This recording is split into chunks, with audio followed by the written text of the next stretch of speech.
Dios me guió a comprender. Sola Escritura, la voz de Dios, eterna en su palabra fiel. Los santos profetas hablaron ya, y el Espíritu da testimonio en la Escritura. Dios nos guió, su voz resuena con poder. Creemos solo en el Señor, no por obras sino por fe. Sola fe y justicia en Cristo, victoria en su cruz nos dio. No por méritos alcanzamos, sino por gracia y redención. Por la promesa del Señor, vivimos por su salvación. Pecadores pero amados, en su gracia basta el bien. Sola gracia, don divino, Dios nos salva por su amor. No por ley ni sacrificio, sino por pura compasión. Fuente eterna de perdón, brota el río de su amor. Hay un solo mediador, Rey eterno, Salvador. Solo Cristo el camino, la verdad y vida fiel. No por santos ni por ruegos, sino el Cordero Redentor. Solo en Él está el perdón, su cruz nos da redención. No a nosotros, oh Señor, da la gloria solo a ti. Solo a Dios sea la gloria, honra eterna y sin fin. En la iglesia y la creación, en la obra de redención, tu nombre siempre brillará, por los siglos reinarás. No a nosotros, oh Señor, da la gloria solo a ti. Solo a Dios sea la gloria, honra eterna y sin fin.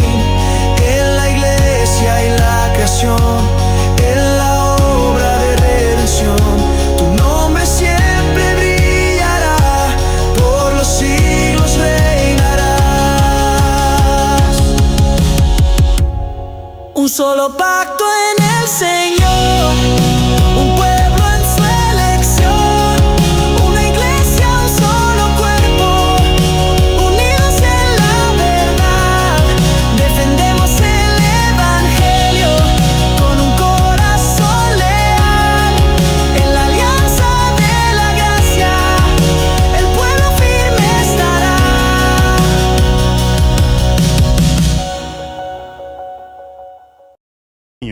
Para comenzar de forma sencilla, lo que es el alma, lo que se puede ver desde el texto. 5 minutos vamos a tener cada uno. Ok, vamos bien, a hacerlo bien. tipo. Bien. 5 minutos, Carlos. Lo que se puede ver no solamente de la tradición judeocristiana, sino apelando a la misma filosofía de la mente y demás, es que el alma es un componente inmaterial. O sea, no se parece en nada a la materia. Un componente. Sí, un ¿Y cómo es componente componente y es inmaterial? Porque el componente se está usando en ese sentido como una afirmación categórica, no hablando de un componente material.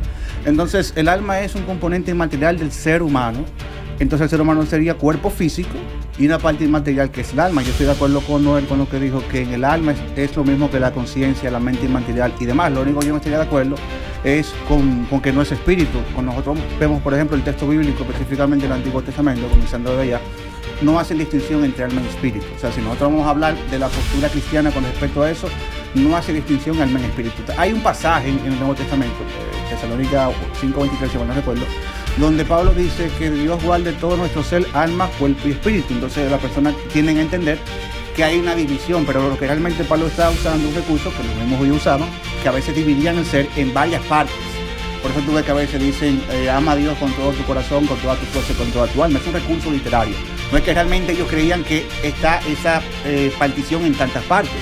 Entonces, en términos sencillos, el alma es una parte inmaterial que el ser humano tiene. Eso lo vemos en... Es una parte. O un componente inmaterial que el ser humano tiene. Todo lo que implica ser ser humano tiene el cuerpo físico, el cuerpo de carne, y la parte inmaterial que es el alma o el espíritu. De hecho, nosotros podemos leer un salmo como el 63.1, donde se justapone el cuerpo y el alma.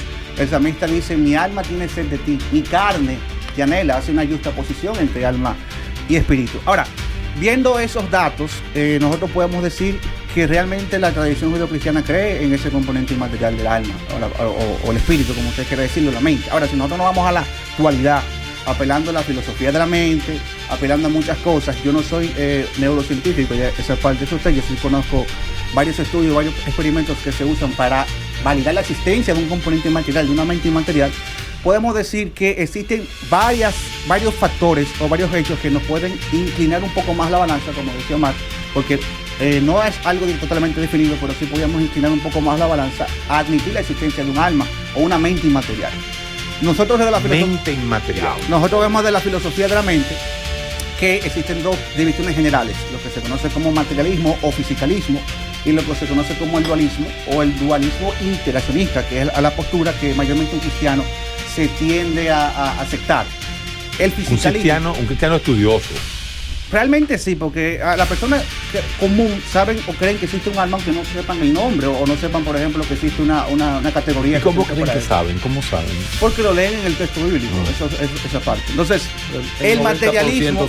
No, 5 minutos. El materialismo o el fisicalismo se divide en dos, el reduccionista y el no reduccionista. El reduccionista te dice, el reduccionista, el cerebro y la mente inmaterial o la mente es la misma cosa, o la conciencia es todo lo mismo, todo tiene una causa material, etc. El no reduccionista no te lo dice así, él te dice que la conciencia no es per se algo material, pero tiene una causa material en el cerebro. Eso es lo que dice el fisicalismo no reduccionista. Ahora, el dualista te dice que existe un componente inmaterial, existe el cerebro y que hay una interacción. La analogía que se suele usar es el de un pianista. O sea, que el pianista, para producir música, está el piano y está el pianista que lo toca. Ese producto, la música, es la analogía que se usa para hablar de la conciencia, entre la interacción o el pensamiento, entre la interacción del cerebro y la mente inmaterial. ¿Por qué Carlos Rodríguez y muchas personas de tradición judío-cristiana, filósofos cristianos y demás, y de hecho filósofos ateos lo hacen, por qué se tiende o se dice que la balanza se inclina un poco más hacia la existencia de un alma o una mente inmaterial? Por varios hechos. Primero, si nosotros fuéramos puramente materiales, nuestros pensamientos no son producto de un razonamiento, son producto de fuerzas en el universo que producen ese pensamiento. ¿Por qué? Porque todo lo que está en el universo es afectado por 4 fuerzas fundamentales, incluyendo mi cerebro. Entonces, si todo tiene una causalidad en base a esas 4 fuerzas fundamentales, aún mis pensamientos no son producto de una decisión, un proceso racional mío libre, sino que son producto de esas fuerzas que yo no controlo. ¿Por qué es más conveniente creer que existe una mente inmaterial, un alma? Porque se explica entonces el fenómeno del libre albedrío o la libertad. Si yo soy solamente un componente material, si una parte inmaterial que tiene la capacidad de tomar decisiones sin ser afectado por esas fuerzas, entonces yo puedo explicar por qué yo tengo la libre decisión incluso de venir aquí y dar este discurso. Si no fuera así, entonces yo estoy aquí porque la fuerza nuclear débil o la gravedad me trajo aquí. Eso es lo que pasa, porque si soy puramente material, estoy afectado por esas fuerzas materiales. 30 segundos. Y un último punto es la persistencia del yo, y de eso usted sabe más que yo. La persistencia del yo. Mi cuerpo físico cambia cada rato, pero mi yo, lo que se conoce como yo, sigue igual.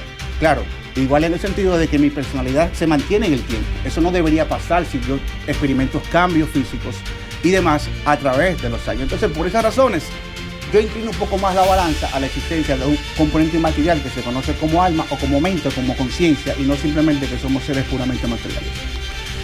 Excelente, que se va a chubar a Carlos Rodríguez, comenzando desde ahora. Vale, primero, la palabra alma, como se traduce en el texto bíblico, es nefesh. Aparece unas 750 veces. El problema es que difiero con lo que dice Rodríguez, porque de hecho no se ve esa inmaterialidad. Por ejemplo, el Salmo 69, versículo 1, dice claramente que el agua le llegaba hasta el alma. Como una parte inmaterial va a estar cubierto hasta el alma de agua. Lo segundo es que el Salmo 17 claramente el salmista dice: porque no permitirás que tu santo vea corrupción, o que su alma se quede en el Seol. Es decir, que en este punto vemos que realmente la percepción del Antiguo Testamento, específicamente con el alma, es distinta. De hecho, cuando se habla del alma en el Antiguo Testamento se refiere a la entereza del individuo. Por ejemplo, Ezequiel capítulo 18, verso 20, dice claramente: porque toda alma es mía, tanto el Padre como le dijo, el alma que peque morirá. ¿Cómo puede morir algo que es inmortal? Pero te das cuenta que la percepción que ellos manejan es muy distinta a lo que se maneja desde la filosofía. Creo que Rodríguez ahí mezcló dos cosas. El texto antiguo del Antiguo Testamento no tiene tanta influencia filosófica porque la filosofía tuvo una influencia a partir del siglo III, antes de la era común, con el helenismo que se desarrolla perfectamente en 2 Macabeos capítulo 4, donde ellos advierten que están siendo invadidos por el helenismo cuando incluso se le impone un gimnasio a los judíos y se empieza a hacer el culto a Zeus.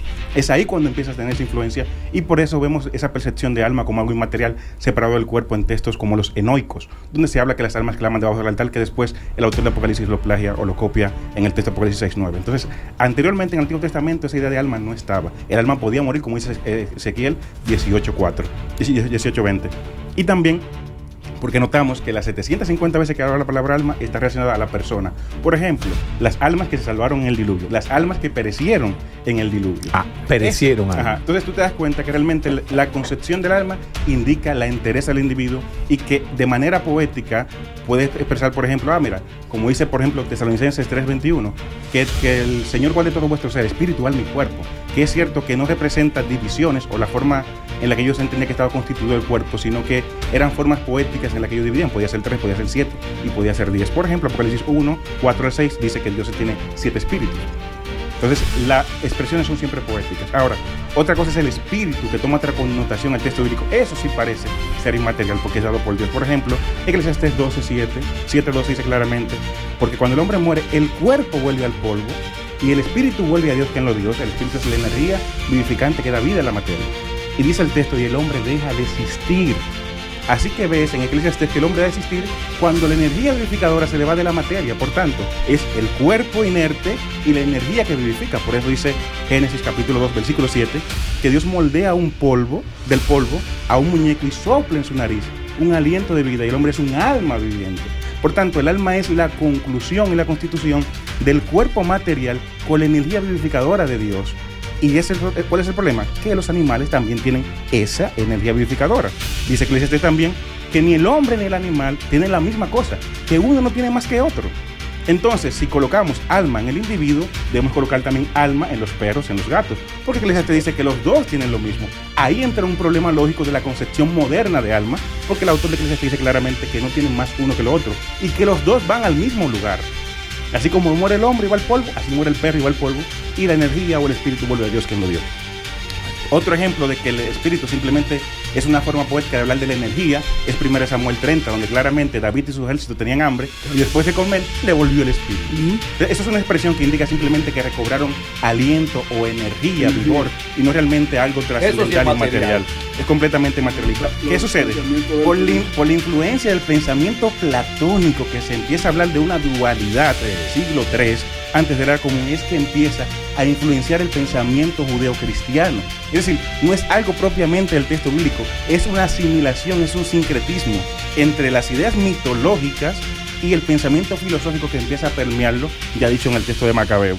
Por eso, en el Nuevo Testamento tú encuentras, por ejemplo, que Jesús hace una distinción, pero incluso en el mismo texto de Jesús, el alma sigue muriendo. Por ejemplo, en Mateo, claramente dice Jesús: no temas al que puede matar el cuerpo, y más nada puede hacer. Pero dice: teme al que puede matar o destruir al alma y el cuerpo en el infierno. Entonces tú notas que hace una distinción. El hombre no puede matar el alma, pero Dios sí puede matarla, sigue siendo mortal. Pero hay una distinción porque parece estar inaccesible al ser humano. Pero Lucas, por ejemplo, corrige esto y lo coloca distinto. Por tanto, tú ves que aunque la idea filosófica está en el Nuevo Testamento, no se asimila del todo, sino que se utiliza como base lógica para hacer un planteamiento teológico de ideas que ya tenían. Otra cosa importante es que no es correcta la idea de que hay una dualidad, porque difiero completamente de lo que dijo Rodríguez al decir que el yo sigue siendo exacto. No es cierto. Los cerebros, los accidentes cerebrovasculares precisamente cambian la percepción del yo. Cuando usted tiene un accidente cerebrovascular, su personalidad cambia. Por drogas su personalidad cambia. Y por traumas también. Lo que demuestra que el alma no es permanente o inamovible, sino que es una forma poética de hablar de la conciencia del ser humano que es cambiada y distorsionada incluso por traumas. Bien. Que se sobe primero. Que se sobe primero. Pero yo le voy a responder todo. Carlos Veloz.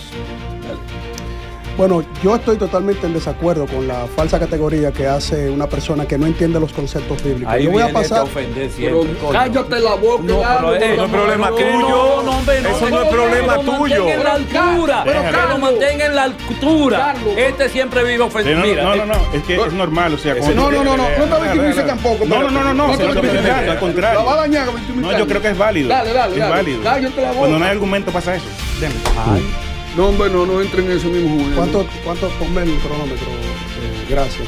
Es una falsa categoría porque los conceptos, lo que están haciendo es tergiversando los conceptos. Mira, la palabra alma tiene varias connotaciones en la Biblia.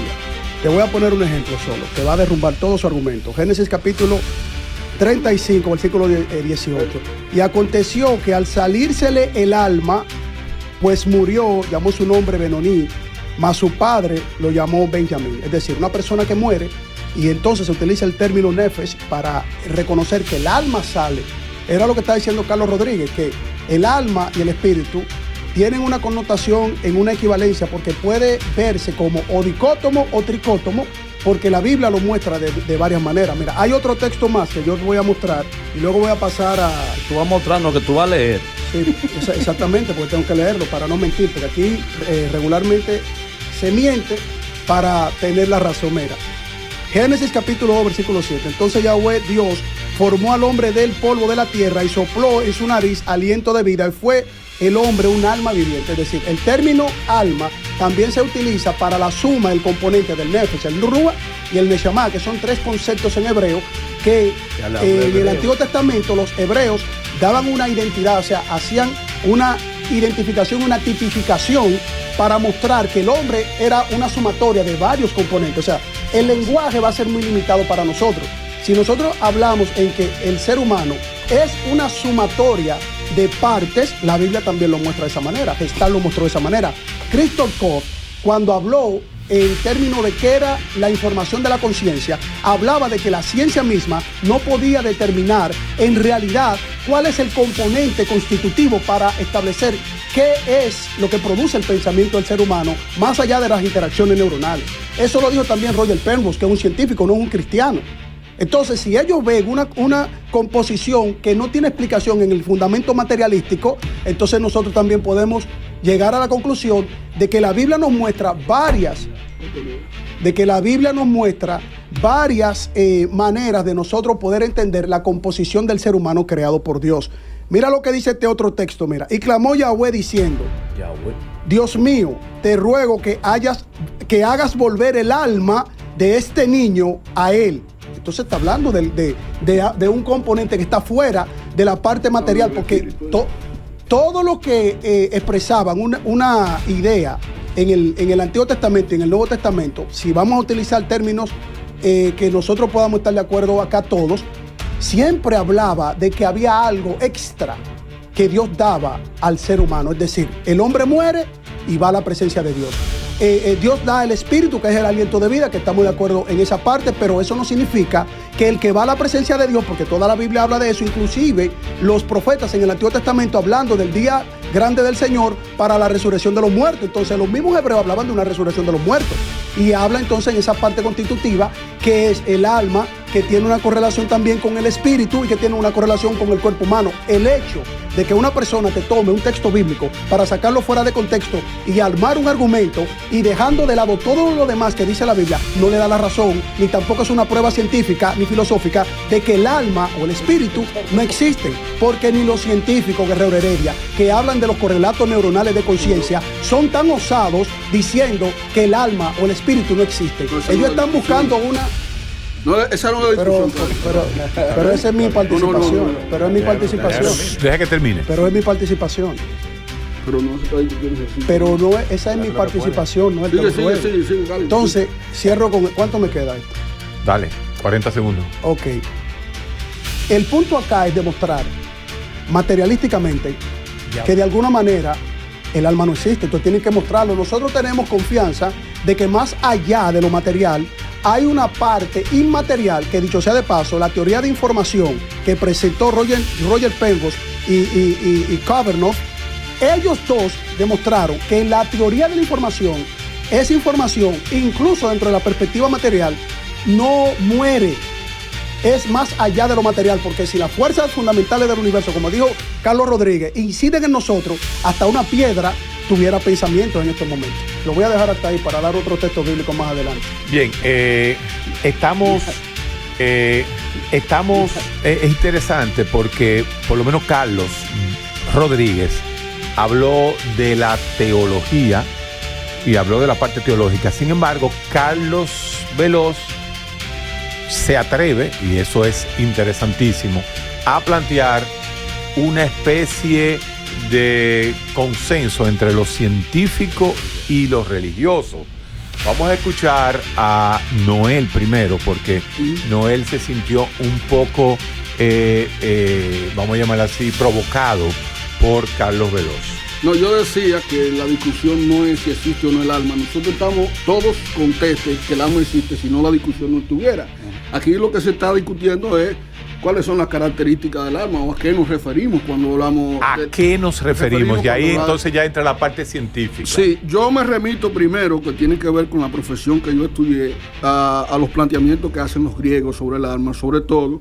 Para mí el primer filósofo antropocéntrico, que es Sócrates, y de continuidad Platón también, que habla del dualismo, cuerpo y alma. Lo el material, alma racional, el alma irascible, sí, y el alma concupiscible, que es parte de lo que se toma la nueva Platonía, protagonizada por Boecio, por San Agustín principalmente, y después completamente revisada y contrastada por Santo Tomás de Aquino con la vuelta a Aristóteles. Entonces, y luego René Descartes, pero es realmente quien escribe de manera directa de esto, Aristóteles, sí, en el estudio sobre el alma.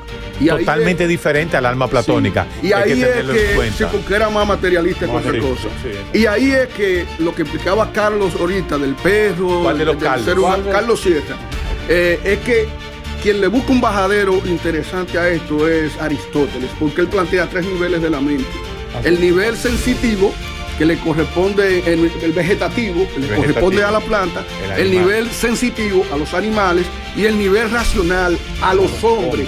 Pero que el hombre compila tanto el sensitivo, el vegetal y el racional. Sí. Y de nuevo entonces en la teoría del cerebro triuno, de hecho está planteado ahí del sistema reptiliano, el sistema límbico y el sistema, la neocorteza. Entonces, la antropología, la antropología freudiana. Yo, y el ego. Exacto. Ahí va. Es en el año, en el siglo XVI-XVII, que René Descartes se decía, la psicología no puede ser ciencia, porque cómo tú metes en el laboratorio el alma. Pero el alma se está refiriendo a la mente, se está refiriendo a la conciencia. Entonces, dice René Descartes, en su interaccionismo plantea que tanto el alma influye al cuerpo como el cuerpo influye. Entonces, en el 1879, siglo XIX, un fisiólogo alemán llamado Wilhelm Maximiliano Wundt crea una escuela y crea un laboratorio en Leipzig, Alemania, donde pretende de alguna manera llegar el alma a través de las manifestaciones de los sujetos, presentándole estímulo y la gente reacciona con 4 elementos fundamentales, que eran la conciencia, la sensación, la imagen, ¿sí? Más adelante, Sigmund Freud establece una nueva teoría de la estructura de la conciencia y le mete un elemento nuevo que es lo inconsciente, con una estructura de 3 niveles: consciente, subconsciente e inconsciente. Luego, toda la psicología en su literatura trata de dar una explicación de cómo podemos nosotros entrar al alma, pero ya no se habla de alma. Con el estructuralismo se empieza a hablar de conciencia. Y en el 1960, con el cognoscitivismo, se empieza a hablar entonces de procesos cognitivos, de procesos mentales, que están hablando exactamente de lo mismo. Entonces, la literatura ya, la psicología, que es el área mía, busca un bajadero para que no se confundan lo que están haciendo aquí. El espíritu, que es el elemento de la energía, de la fuerza, de lo que te mueve, la esencia, y el alma, que tiene que ver, que se ha utilizado históricamente, inclusive la gente cuando hablaba de alma se ponía la mano El corazón. en el corazón y no en el cerebro. Y no en el cerebro se la ponía. Entonces, ya se le encuentra un bajadero y se dice, no. El alma, psique, de hecho, por eso se llama psicología. Ya el maldito es bueno. Porque es psique que se dice, es psique, es alma. En la traducción viene el alma. No, aire. Bien, ¿eh? Aire. Sí. Es aire. Alma es aire. Neuma. Sí, sí. Hálito. Neuma espíritu. Neuma, hálito. Entonces, durante un tiempo sí se utilizaba independiente, alma, espíritu. Pero Y ¿a dónde tú vas? Entonces, ¿qué es lo que tú estás planteando? ya, El alma, entonces. Sintéticamente, las palabras tienen dos tipos de significado: el connotativo y el denotativo. Pura lingüística. En la religión se utiliza alma, salvemos alma para salvar sujeto, refiriéndose a la persona. Y no está mal porque ellos están en su contexto. Ahora, cuando yo te voy a trabajar a ti como psicólogo, voy a trabajar con tu psique, que era lo que ellos le llamaban alma, los griegos. Ahora, si soy religioso, voy a trabajar con qué? Voy a trabajar con tu elemento espiritual, más que todo. Pero necesariamente tengo que ir a la psique, porque ahí es que está la construcción del razonamiento, de las ideas, del pensamiento, el manejo de las emociones, está precisamente en ese elemento. Entonces tú le planteas, porque ahí entro yo, porque tengo que hacer la moderación de todo, tú planteas que la psique, que es la mente, lo que la filosofía de la mente hasta este momento está trabajando y elucubrando, es lo mismo del punto de vista real del alma referida por los cristianos. Es lo mismo, es lo mismo, es lo mismo. Ahora, le dan una interpretación en función del Antiguo Testamento, como bien leyó Carlos. Luego, en el Nuevo Testamento no habla tanto, creo, de ese elemento. Sí, yo lo leí en el lo que tú decías, Carlos, en el contexto que estoy diciendo, Carlos, porque cierra, Carlos cierra, porque lo dijo en un contexto que es el que yo estoy planteando precisamente. Ahí cierro mi participación. Bien. En el área parecida a la ambigüedad de Noel, no sé, me da la impresión. Omar, coja su tiempo. Es muy probable, doctor.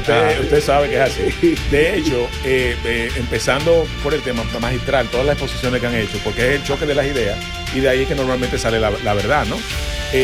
Básicamente, ¿por qué Carlos dijo lo que dijo? Pues yo entendí a Carlos, Noel, es porque el doctor al principio me hizo una primera pregunta con respecto, fíjate que yo le dije, doctor, es difícil demostrar si existe o no el alma, porque los científicos y los académicos hasta ahora no han concluido, no han podido demostrar que no existe. De hecho, están buscando a ver si encuentran. Entonces, por eso era que Carlos un poco dijo sobre la demostración o no del alma, porque evidentemente todos nosotros, y como Noel lo dijo, estamos aquí porque creemos en la mortalidad del alma. Claro, de un punto de vista, por lo menos, diferente o de una forma que cada uno le estamos planteando. No diga nosotros, di tú. Sí, perdón. Sí. O la mayoría, vamos a decir así. Bueno, hasta ahora, sí. Carlos Rodríguez, Carlos Veloz, yo, Noel de la Rosa y ahora usted. Exacto, bien. Entonces, ¿a dónde voy? Yo, como veo que han planteado diferentes términos para no repetir sobre lo mismo, y como la parte que yo manejo... La mayoría numérica no significa mayoría cualitativa. No, pero eso es otra cosa. Siga. Esa es la equivocación de los pueblos. Yo decía que, como para no repetir lo mismo que han planteado, yo me voy a atrever a hablar un poquito otra vez de la parte filosófica y de la parte quizás esotérica. Cuando hablo de esotérica no estoy hablando de ocultismo, de magia ni nada, sino del conocimiento vedado o el conocimiento quizás oculto, pero no desde el punto de vista mágico religioso, sino de cómo se ve. Exacto. Vamos a ponerlo así, en un conocimiento que es muy similar, porque lo trae de la religión, O sea, eso tenemos claro, O sea, creemos en la inmortalidad del alma, no importa que sea un concepto filosófico o religioso. Eso es bueno que se establezca. Entonces, por eso, usted bien decía que era ambiguo, ¿no? Porque mezcla un poquito la filosofía, que muy bien narró Noel, con la parte también religiosa de Carlos. Por eso, pero eso no es ambigüedad para mí. La ambigüedad para mí es ligar la ciencia. Bueno, la filosofía. No. Entonces tú no estás ambiguo, tú estás de un solo lado. Bueno, entonces, claro, porque yo en ese sentido sí.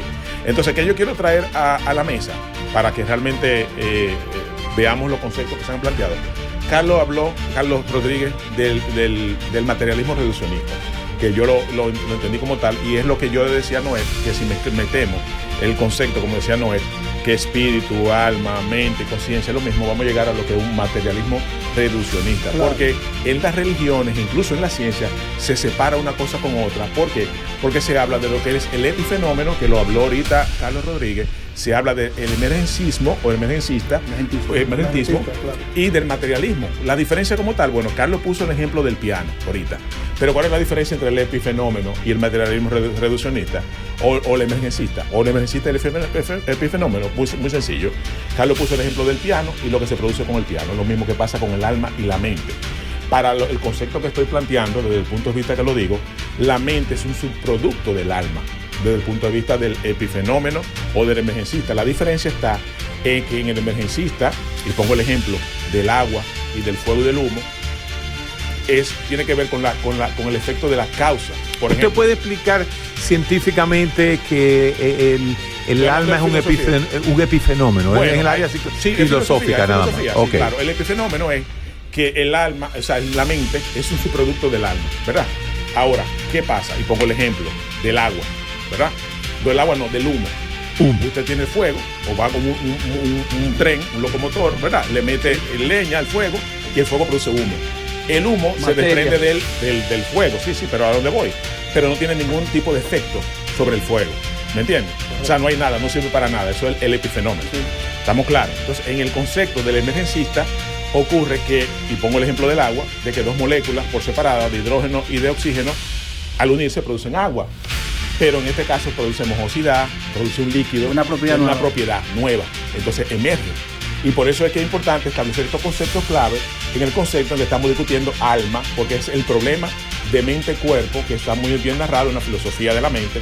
Es importante establecerlo porque, ¿qué pasa? En la filosofía que habló Noé desde un principio, desde que fue desde atrás, empieza realmente desde el animismo, desde las religiones a tal, y la filosofía la adopta con Pitágoras, no con Platón inicialmente, ni con es Pitágoras quien habla, porque por su viaje en Egipto, acuérdense que Pitágoras tuvo recogido por Egipto, la toma ya de los conceptos religiosos, y podemos decir secretismo. Que la primera vez que se habla del cosmos. Del cosmos, claro, la toma es Pitágoras. Con su 10. Exacto. Entonces, la toma. Y de Pitágoras la toma Platón en el dualismo, ¿verdad? Que ya hemos hablado en el dualismo de mente-cuerpo.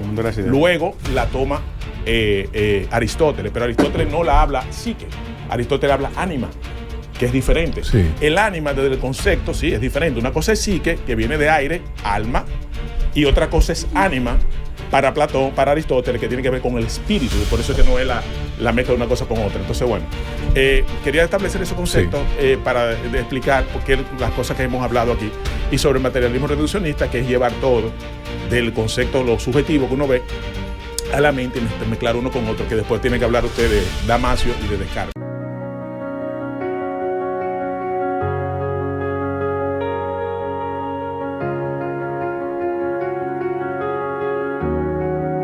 La luz brilló en la oscuridad, Dios me guió a comprender. Sola escritura, la voz de Dios, eterna en su palabra fiel. Los santos profetas hablaron ya, y el Espíritu da testimonio en la escritura. Dios nos guió, su voz resuena con poder. Creemos solo en el Señor, no por obras sino por fe. Sola fe y justicia en Cristo, victoria en su cruz nos dio. No por méritos alcanzamos, sino por gracia y redención. Por la promesa del Señor, vivimos por su salvación. Pecadores pero amados, en su gracia basta el bien. Sola gracia, don divino, Dios nos salva por su amor. No por ley ni sacrificio, sino por pura compasión. Fuente eterna de perdón, brota el río de su amor. Hay un solo mediador, Rey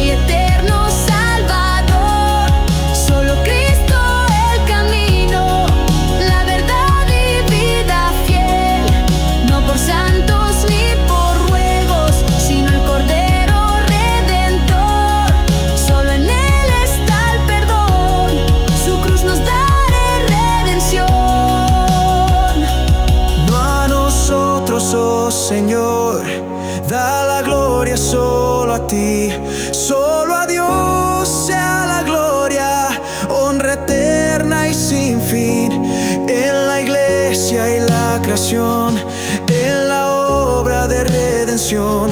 Tu nombre siempre brillará, por los siglos reinarás. No a nosotros, oh Señor, da la gloria solo a ti. Solo a Dios sea la gloria, honra eterna y sin fin. En la iglesia y la creación, en la obra de redención. Tu nombre siempre brillará, por los siglos reinarás. Un solo pacto en el Señor,